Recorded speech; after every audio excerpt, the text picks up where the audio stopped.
गोविंदापूर गाव आहे. 8 जनावर जीव गेला. खैरलाजी नंतरचा सगळ्यात मोठा घटना. 14 वर्षाच्या मुलीला मारलंय, 7-8 वर्षाच्या मुलांना मारलं, 72 वर्षाच्या वयोवृद्धांना मारलं. जवळपास 2 जण एकदम सिरियस आहेत. प्रत्येक जण फ्रॅक्चर आहे आणि प्रत्येक जणाच्या अंगावर एवढे वार आहेत की 150 जणांनी हल्ला केला एक आणि त्याच्यामध्ये फक्त 8 जण अटक केले. 16 जण त्यांनी ओळखले.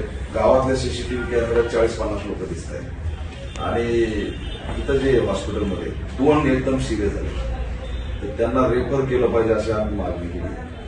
त्यात पोलीस स्टेशनवर काही राजकीय दबाव सुद्धा वाढत चालले. गावातले जिल्हा परिषद मेंबर, तिथले पालकमंत्री असे जे काही लोक आहेत ते त्याच्यामध्ये इन्व्हॉल्व झाले. त्याच्यामुळे ही घटना जी आहे ती ज्या पद्धतीने 4 दिवसात आरोपी अटक झाला पाहिजे ती होत नाही. खूप सिरियस होत चाललं. ते प्रकरण राज्यव्यापी झाले. त्याच्यात सखोल चौकशी झाली पाहिजे आणि अतिशय निर्दोष लोकांना बेदम मारणारे सगळे बौद्ध एससी मारणारे सगळे त्याच्यामध्ये कलम पण पोक्सो सुद्धा लावलेला आहे. त्याच्यात अॅट्रॉसिटी आहे, गंभीर स्वरूपाचे कलम आहे तर ते अटक होत नाहीत आरोपी. त्याच्यामध्ये लागून कोणाला दाखल करताना तुम्ही जर सांगितलं सीसीटीव्ही बघितलेलं आहे त्याचं आणि जी फिर्यादी मी जेवढं नाव सांगितलं तेवढं आरोपी केली काही समजा आरोपी कामगारमध्ये केलेलं तुम्ही सांगता कोणती पण दाबव तर ठीक आहे ते क्रॉस दाखल करायची ते आपण बऱ्यापैकी त्यांना सांगून जे खरं आहे ते आपण ऑनलाईन पण घेणार आहोत. रोज काहीतरी मोटिवेटेड पद्धतीने तुम्ही दाखल करायला आले तर तसं काय होणार नाही. बरं त्यांना क्लिअर सांगितल्यामुळे आतापर्यंत क्रॉस केल्या त्याच्यामध्ये जे अननेसेसरी इलिगल किंवा जे खोटं आहे असं काही आपण घेतलेलं नाही. आरोप्यांचं आहे आपण 8 आरोपी त्याचे पहिले 7 आरोपी द्या पहिल्या दिवशी अटक केलेली होती.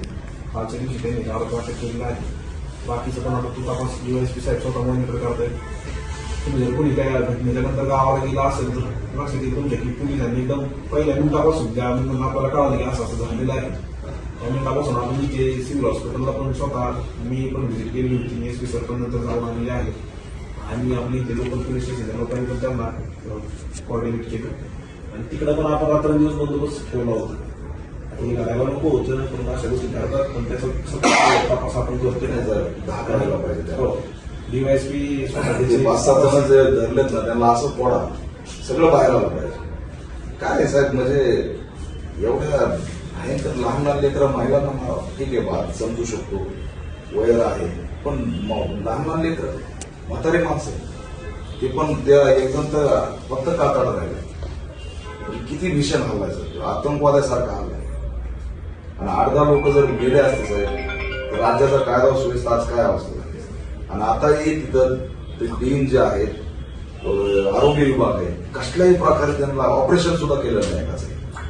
मी ते रमेश गायकवाड बघितला 500 घटनांना मी भेटी देतात पण एवढं भीषण हल्ला पहिल्यांदा बघतोय. ते दडदड व्हायला त्याचा अवघड आहे. त्यावर औरंगाबाद नांदेड कुठलं रेफर केलं पाहिजे. त्याच्या जीवितास काय झालं तर राज्याचा मुद्दा आहे पण ती सिरियसनेस दिसत नाही त्याच्यामध्ये प्रशासन. तुम्ही परत एकदा व्हिजिट करा, परत त्यांच्या आरोग्याचा करा, याच्यामध्ये सखोल चौकशी करून तुम्ही स्ट्रॉंग भूमिका घ्या. सगळ्या आरोपींना अटक करा. कोंबिंग करा. गावाचं कुऱ्हाडी कुठून आले, हत्यारं कुठून आले साहेब यांची कुठून झाली पाहिजे. हे जर अशा पद्धतीने झेंडा जाळा 1 वर्षापूर्वीची पार्श्वभूमी जयंतीमध्ये गोंधळ घातलेला आता जर यांना सरळ नाही केलं तर हे गाव सातत्याने पेटत राहील. एक दिवस मोठा उद्रेक होईल. आणि हे आता त्यांच्या घरामध्ये कुठून हत्यार येतात एवढे कुऱ्हाडी कुठे आहेत. केला आपण त्यावेळेस जे जे नाव आपल्याला कळाली होती तर आरोपी शोधायचे वेळेस आपण ती भर पण घेतलेले होते. त्यांचे मोबाईल चेक करा. त्यांना कोण बळ दिले दबावाशिवाय होत नाही. त्यांना कोणीतरी बळ दिलं मेंटली करा. आम्ही निवडणूक आहे राजकीय सगळं मोटिवेटेड आहे. परभणीला ऑलरेडी सेन्सिटिव्ह विषय झालेले दंगली झालेले आहेत आणि दरवेळी अशा सगळ्या अजेंड्यासाठी आमचा बळी जायचा कितपत योग्य.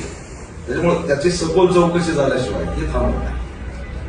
ते इमिडिएट तुम्ही गांभीर्य घ्या. राज्याचा मुद्दा झाला आणि त्याच्यात फक्त 7-8 आरोप 150 लोकांनी हल्ला केला.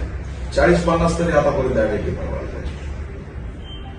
आणि त्या PI साहेबांचे जे बोरकर यांच्यात खूप तक्रारी त्यांची सुद्धा चौकशी लावा. ते कुटुंब सुद्धा त्या ठिकाणी तक्रार करत आहे की हे पॉलिटिकली प्रेशरमध्ये येत आहे. त्या दिवशी सुद्धा त्यांना सहकार्य केलं नाही. गावाने ज्यावेळेस हल्ला केला त्यावेळेस त्यांना पोलीस स्टेशन पर्यंत सुद्धा येऊ दिलं नाही, गाड्या उपलब्ध होऊ दिल्या नाही. ही किती क्रूरता आहे. सगळे आपण ग्रामीण भागातून आलो पण मानवता म्हणून त्यांना निदान हॉस्पिटल पर्यंत तरी जाऊ द्या. आता ज्या दिवशी झालं त्या दिवशी तर आपल्या गावात पोलीस त्या रात्री गेलेले होते, स्वतः जाऊन चेक केलं, पोलीस PSI आपले गेलेले होते तिथले. परंतु तिथे असं आपल्याला सांगण्यात आलं की बाबा सगळं मिटलेलं आहे, गाव तिथे लोक बाहेर होते, त्यामुळे रात्री कोणी केलं नाही. तरी आपण समोरच्या लोकांना दुसऱ्या दिवशी चौकशीसाठी बोलवलं होतं. त्याच्यातून ते घडलंय. मग तुम्ही जे सांगा ते करू आपण. ठीक आहे. हो.